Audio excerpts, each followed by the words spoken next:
அனைவருக்கும் வணக்கம். மகர ராசிக்காரர்களுக்கு குரு சுக்கிர யோகம், புத ஆதித்ய யோகம், புத சுக்கிர யோகம், முக்கூட்டு கிரக யோகம் என பல்வேறு வகையான கிரக யோகங்களின் அமைப்பு காரணமாக மே 31ஆம் தேதி முடிவதற்குள் பல்வேறு வகையான யோகங்களால் இவை நடந்தே தீரும் என்று சொல்லக்கூடிய வகையில் மகர ராசிக்காரர்களுக்கு எந்தெந்த நிகழ்வுகள் அமைந்துள்ளன என்று ஆராய்ந்து பார்க்கும்போது மகர ராசிக்காரர்களுக்கு பல்வேறு வகையான அதிரடியான மாற்றங்களை இந்த தருணத்தில் கிரகநிலைகள் ஏற்படுத்தி கொடுக்கின்றன. ஏனென்றால் பஞ்சமஸ்தானமாகிய 5இல் குருவுடன் இணைந்து 20ஆம் தேதியிலிருந்து சுக்கிரன் ஆட்சி பலம் பெறுகிறார். 24ஆம் தேதியிலிருந்து புதன் வலுவாக இணைந்து சஞ்சரிக்க போகிறார். சூரியன் பஞ்சமஸ்தானத்தை வலுப்படுத்துகிறார். இப்படி பல கிரகநிலைகள் 5ஆம் இடமாகிய பூர்வ புண்ணியஸ்தானத்தை வலுப்படுத்துவதால் மகர ராசிக்காரர்களுக்கு பல்வேறு வகையான யோகங்களால் இவை நடந்தே தீரும் என்று சொல்லக்கூடிய வகையில் எந்தெந்த நிகழ்வுகள் அமைந்துள்ளன என்று பார்க்கும்போது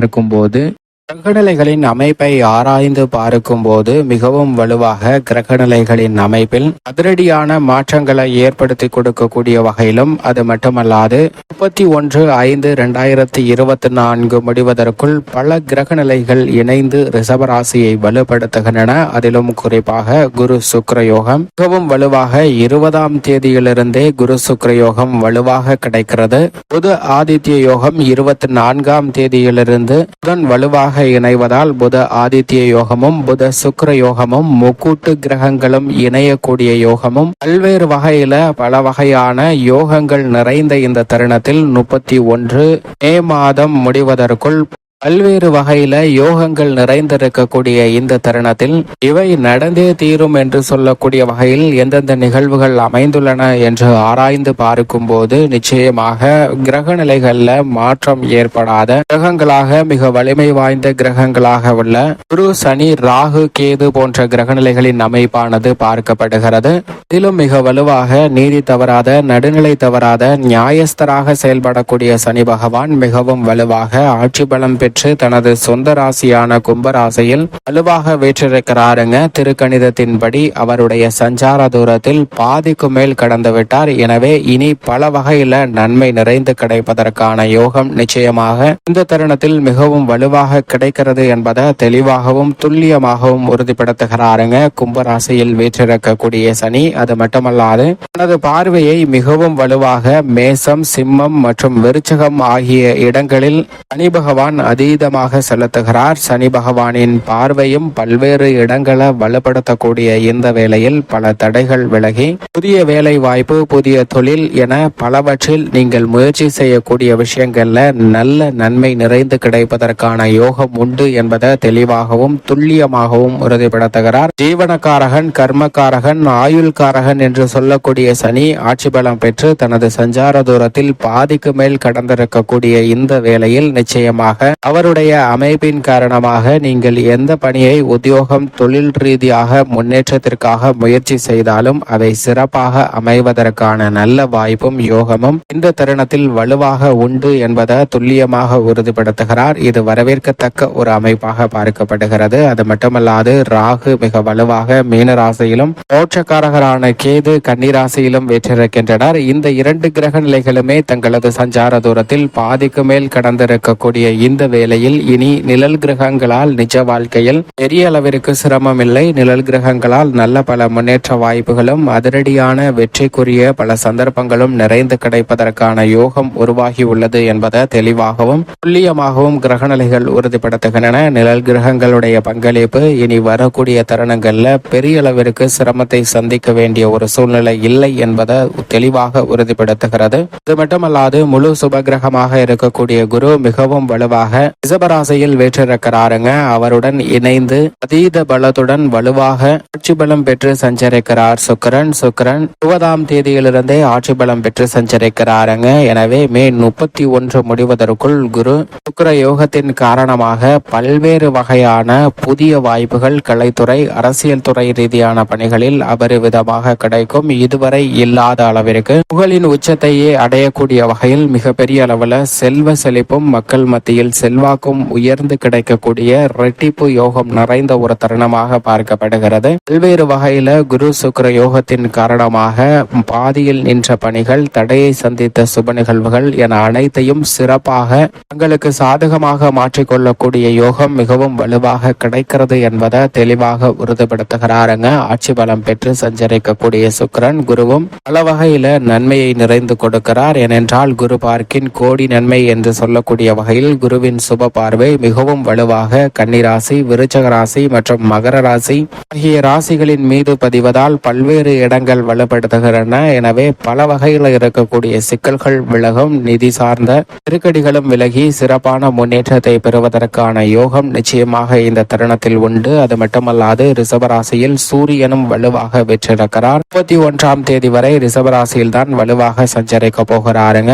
எனவே இந்த தருணத்தில் பல்வேறு வகையான தடைகள், சிரமங்கள் அனைத்தையும் விலக்கி நல்ல முன்னேற்றத்தை மிகவும் வலுவாக ஏற்படுத்தி கொடுக்க போகிறார். வெகு அளவில் ஏற்படக்கூடிய அலைச்சல்கள் குறைகிறது. சூரியனின் அமைப்பு காரணமாக ஆளுமையும் அதிகாரமும் மிக்க பல வாய்ப்புகள் உங்களை தேடி வருவதற்கான அதிர்ஷ்ட யோகம் நிறைந்த ஒரு தருணமாக நிச்சயமாக அமைந்துள்ளது.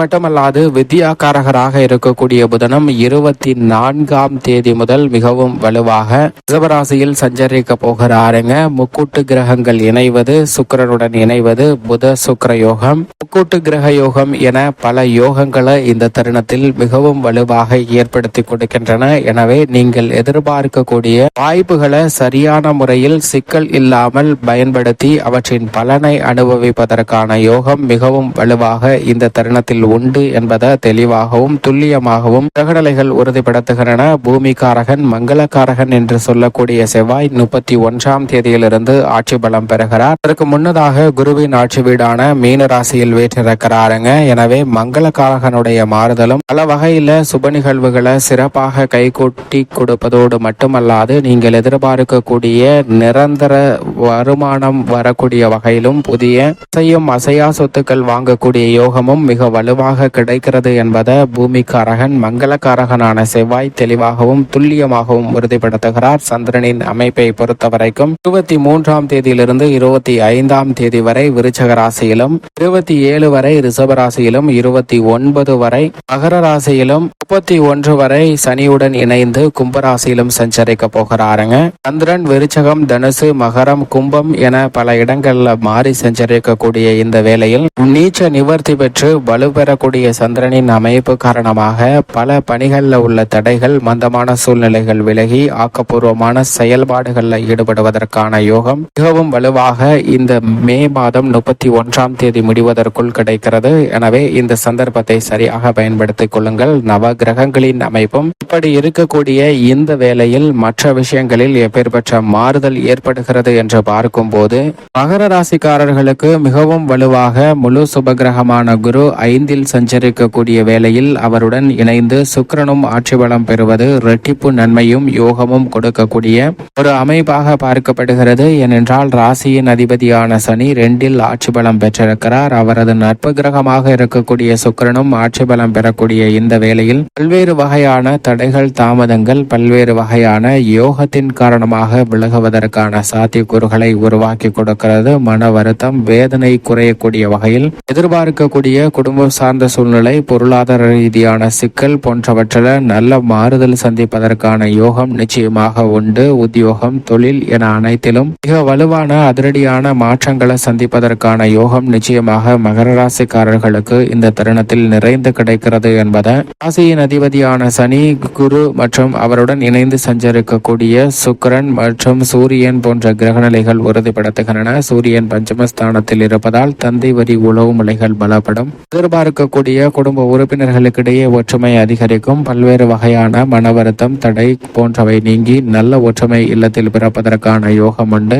மேலும் இந்த வேளையில் வித்யாகாரகராக இருக்கக்கூடிய புதனும் 24ஆம் தேதி முதல் பஞ்சமஸ்தானத்திற்குள் நுழைகிறார். எனவே பல்வேறு வகையில நுணுக்கமாக பல விஷயங்களை கையாண்டு தங்களுக்கு சாதகமாக மாற்றிக்கொள்ளக்கூடிய யோகம் வலுவாக கிடைக்கிறது என்பதில் சந்தேகமே இல்லை. பெண்மணிகளின் நலனுக்கு பொறுப்பேற்ற குரு சுக்கிரன் இணைந்து குரு சுக்கிர யோகத்தையும், அது மட்டுமல்லாது புத ஆதித்ய யோகம் என பல்வேறு வகையான யோகங்கள் நிறைந்து கிடைப்பதால் தெளிவாக சிந்தித்து அனைத்து விதமான பணிகளிலும் இருக்கக்கூடிய சிக்கல்களை நுணுக்கமாக கண்டறிந்து அவற்றை களைவதற்கான யோகம் கிடைப்பதால் நல்ல பல முன்னேற்றம் பெண்மணிகளுடைய வாழ்வில் நிறைந்து கிடைக்கிறது. மேலும் இந்த தருணத்தை மிகவும் சாதகமாக மாற்றிக்கொள்ள நிச்சயமாக மகர ராசிக்காரர்கள் இந்த வேளையில் வாரத்தில் செவ்வாய்க்கிழமை விரதமிருந்து அருகாமையில் உள்ள முருகப்பெருமாள் ஆலயம் சென்று தீபம் ஏற்றி வழிபாடு செய்யுங்கள். தங்களுடைய வாழ்வில் ஏற்படக்கூடிய தடைகள் சிரமங்கள் விலகி மகிழ்ச்சியும் புத்துணர்ச்சியும் தங்களுடைய வாழ்வில் பல்வேறு வகையான யோகங்களால் நிறைந்து கிடைக்கும்.